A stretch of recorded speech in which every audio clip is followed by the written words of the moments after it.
ये सियासी पारा एकदम हाई है। केंद्रीय गृह मंत्री अमित शाह ने कांकेर में एक सभा को संबोधित किया और इस दौरान भूपेश बघेल पर जमकर हमला किया।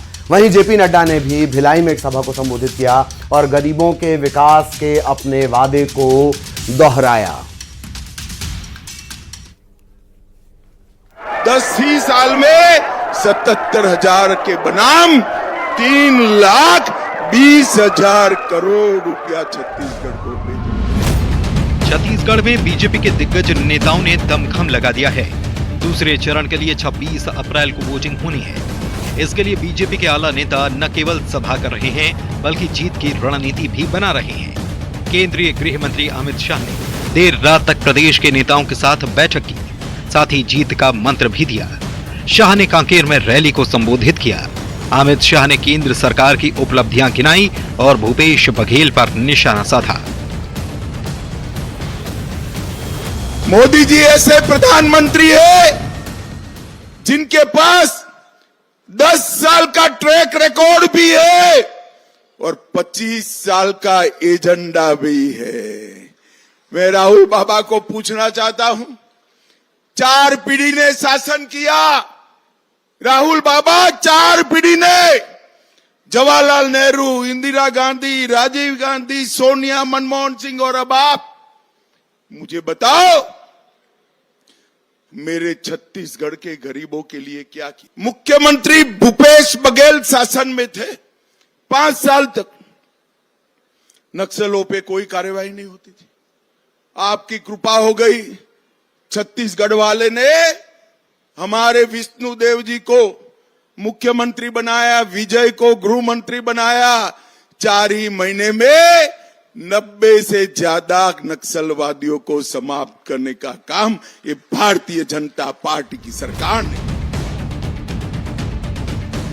वहीं बीजेपी के राष्ट्रीय अध्यक्ष जेपी नड्डा ने भिलाई और लोरमी में जनसभा को संबोधित किया।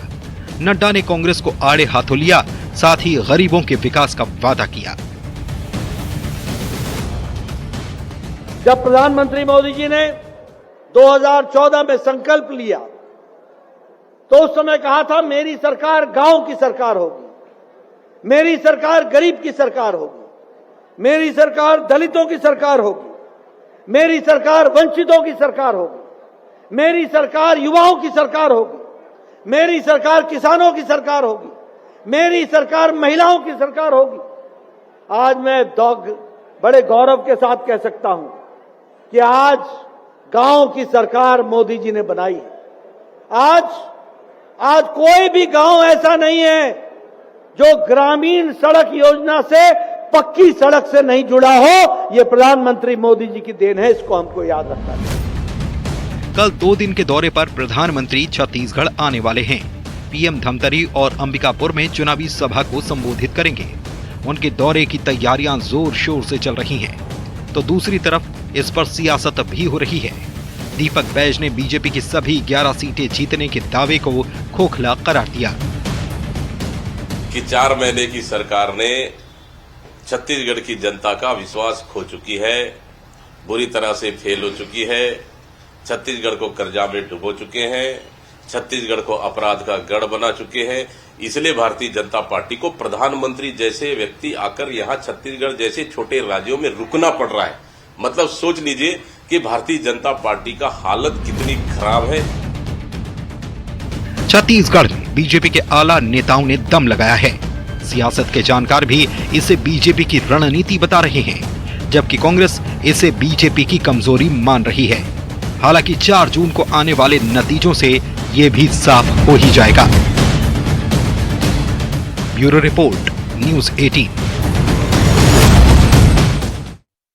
और इधर सीएम डॉक्टर मोहन यादव ने राहुल गांधी पर बड़ा हमला बोला। उन्होंने कहा कि पप्पू की तरह ही उनकी बुद्धि है, जो कहते हैं कि एक दिन में गरीबी दूर कर देंगे। मम्मी, दादी, परदादा ने इतने सालों तक सरकार चलाई, गरीबी दूर नहीं की।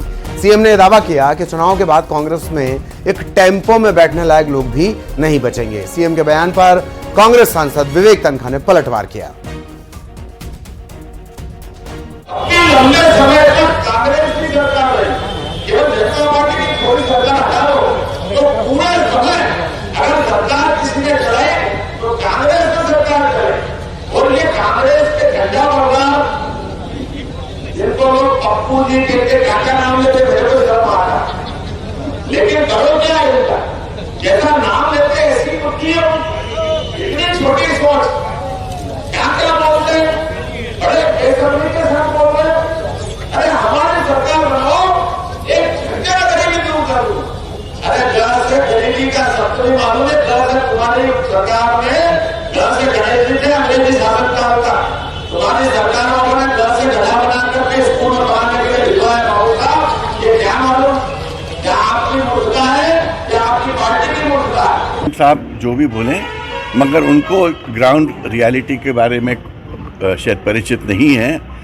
अब मैं ये तो नहीं कह सकता कि वो अभिज्ञ हैं, मगर मुझे ये ज़रूर मालूम है कि अगर कोई भी समझदार व्यक्ति आज ग्राउंड रियलिटी देखेगा और लोगों के चेहरों में जो एक डर और जो एक सहमा हुआ चेहरा देखेंगे, वो समझ जाएंगे कि इस वक्त आपातकाल को हटाने के लिए जो घोषित कोलकाता हाईकोर्ट ने पश्चिम